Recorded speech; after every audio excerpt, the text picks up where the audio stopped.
అందరికీ నమస్కారం.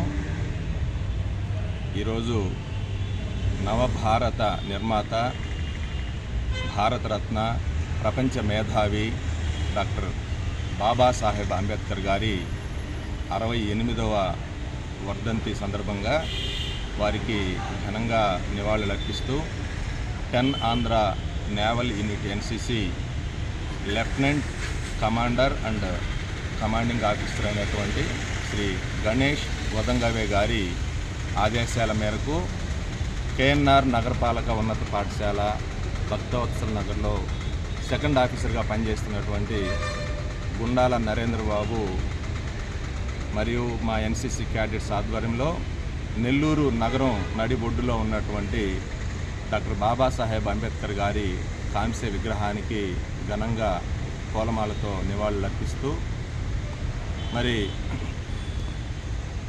డాక్టర్ బాబాసాహెబ్ అంబేద్కర్ గారు బడుగు బలహీన వర్గాలకు మాత్రమే కాకుండా ఈ దేశంలో ఉన్నటువంటి ప్రతి ఒక్కరి యొక్క సంక్షేమం కోసం తన జీవితాన్ని త్యాగం చేసినటువంటి మహనీయులు. మరి వారి అడుగుజాడల్లో విద్యార్థులు, ఎన్సీసీ క్యాడెట్స్ అందరూ కూడాను నడవాలని, వాళ్ళ యొక్క ఆశయ సాధనలో మనం పయనించినప్పుడే వారికి నిజమైన నివాళి అని చెప్పేసి తెలియజేస్తూ, మరి ఎన్నో అవాంతరాలు, ఎన్నో అడ్డంకులు, ఎన్నో ఇబ్బందులు, ఎన్నో అవమానాలు ఎన్ని ఎదురైనప్పటికీ తను అనుకున్న లక్ష్య సాధనలో ఎదిగినటువంటి మహోన్నతమైనటువంటి నేత డాక్టర్ బాబాసాహెబ్ అంబేద్కర్ గారు. మరి ఆయన పుట్టింది 1891 ఏప్రిల్ 14 అయినప్పటికీ మరి భారతదేశం యొక్క స్వాతంత్రం వచ్చిన తర్వాత ప్రథమ న్యాయశాఖ మంత్రిగా కేంద్రంలో పదవి బాధ్యతలు చేపట్టి మరి ఆ రకంగా దేశ సంక్షేమం కోసం తన పదవిని కూడా త్యాగం చేసినటువంటి మహోన్నత మానవతా మూర్తి డాక్టర్ బాబాసాహెబ్ అంబేద్కర్ గారు.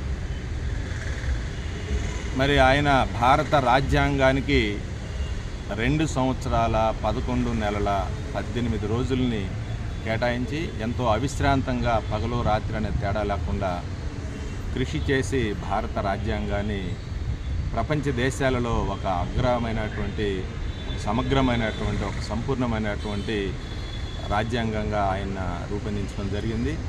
మరి స్వేచ్ఛ, సమానత్వం, సౌభ్రాతృత్వమే ప్రధాన భూమికగా, ప్రధాన ప్రాతిపదికగా ఆయన రాజ్యాంగాన్ని రచించారు. మరి పురుషులే కాదు, స్త్రీలు కూడా పురుషులతో పాటు సమానమేనని చెప్పేసి ఆయన అందరికీ తన సంపూర్ణమైనటువంటి హక్కులు ఉండాలని, అందరి ఎదుగుదలే మరి దేశాభివృద్ధి అని భావించినటువంటి గొప్ప వ్యక్తి. మరి ప్రపంచ మేధావుల్లో అగ్రగణ్యులుగా పేరు పొందినటువంటి వ్యక్తిగా డాక్టర్ బాబాసాహెబ్ అంబేద్కర్ గారి గురించి చెప్పొచ్చు.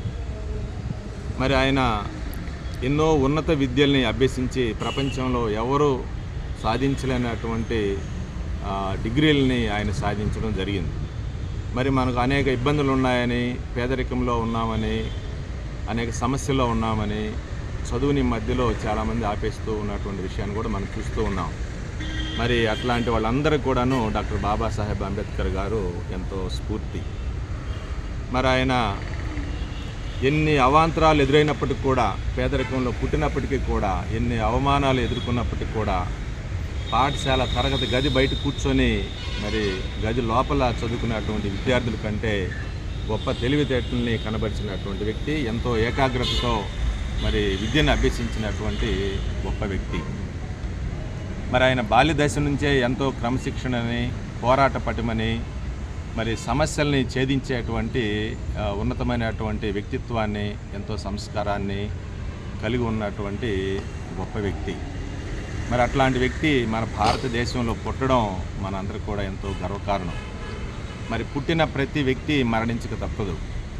అందుకోసమే ఆయన ఏమంటారంటే, మన కోసం జీవిస్తే మనతోనే అది అంతరించిపోతుంది, మరి పరుల కోసం జీవిస్తే మనం ఎప్పుడు కూడాను అందరి మనసుల్లో సుస్థిరమైనటువంటి స్థానాన్ని సంపాదించుకుంటామని చెప్తారు. కాబట్టి పరోపకారమే తన జీవిత లక్ష్యంగా ఆయన ఎంచుకున్నారు. మరి తన కుటుంబము ఎన్ని ఇబ్బందులు పాలవుతున్నా, తన బిడ్డలు చనిపోతూ ఉన్నా కూడా ఈ దేశంలో ఉన్నటువంటి ప్రజలందరూ నా కన్నబిడ్డలు లాంటి వాళ్ళేనని వాళ్ళందరి యొక్క ఆనందమే తన ఆనందంగా భావించినటువంటి గొప్ప దయామయుడు, కరుణామూర్తి, మానవతావాది. మరి ఆయన కేవలము దళితులకే కాదు, బడుగు బలహీన వర్గాలకే కాదు, మరి దేశంలో ఉన్నటువంటి వారికి కాదు, ప్రపంచంలో ఉన్నటువంటి అందరికి కూడా చెందినటువంటి వ్యక్తి, ఒక జాతీయవాది. మరి ఆ రకంగా ప్రపంచంలోనే అగ్రదేశంగా పేరు పొందినటువంటి అమెరికాకి అధ్యక్షులుగా గతంలో పనిచేసినటువంటి బరాక్ ఒబామా గారు ఒక సందర్భంలో, నేను జ్ఞానం విషయంలో ఎవరికైనా తల వంచవలసి వస్తే డాక్టర్ బాబాసాహెబ్ అంబేద్కర్ గారికి తప్ప ఇంకెవరికి కూడా నేను తల వంచను అని ఆయన చెప్పడం వెనకాల ఉన్నటువంటి ఉద్దేశం, మరి ఆయన యొక్క తెలివితేటలు, ఆయన యొక్క మేధస్సు, మరి ఎంత ఎదిగినా ఒదిగి ఉండే తత్వము డాక్టర్ బాబాసాహెబ్ అంబేద్కర్లో మనం చూస్తాం.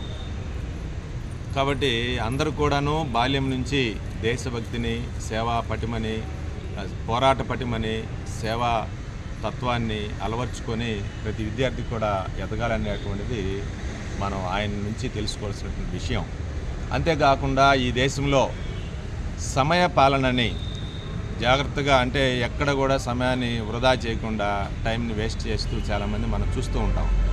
మరి సమయాన్ని అత్యంత జాగ్రత్తగా వినియోగించుకున్నటువంటి వ్యక్తుల్లో డాక్టర్ బాబాసాహెబ్ అంబేద్కర్ గారిని మనం ఖచ్చితంగా చెప్పుకోవాలి. ఎప్పుడు చూసినా పుస్తక పఠనం అనేటువంటిది ఆయనకి ఉన్నటువంటి ఒక గొప్ప సుగుణం. మరి ఆ రకంగా ఆయన అడుగుజాడల్లో నేటి యువత నడవాలని, విద్యార్థి దశ నుంచే ప్రతి ఒక్కరూ ఉన్నత విద్యలను అభ్యసించాలని, చిన్నప్పటి నుంచే ఒక ఉన్నతమైనటువంటి ఆశయంతో వాటిని సాధించడానికి నిరంతరము ప్రయత్నం చేయాలనేటువంటిది ఆయన యొక్క ఉద్దేశం. కాబట్టి ఆయన యొక్క మార్గదర్శకత్వంలో ప్రతి ఒక్కరు కూడా నడిచినప్పుడే, ఆయన ఆశయాల్ని కొనసాగించినప్పుడే అదే మనకు ఆయనకి ఇచ్చేటువంటి నిజమైన నివాళి. ఈ సందర్భంగా మరొకసారి అందరూ కూడాను ఆయన అడుగుజాడల్లో నడవాలని మరొకసారి విన్నవిస్తూ, అమర్ రహే డాక్టర్ బాబాసాహెబ్ అంబేద్కర్, అమర్ రహే, అమర్ రహే డాక్టర్ బాబాసాహెబ్ అంబేద్కర్, అమర్ రహే. సాధిస్తాం సాధిస్తాం డాక్టర్ బాబాసాహెబ్ అంబేద్కర్ ఆశయాలను సాధిస్తాం. జై హింద్.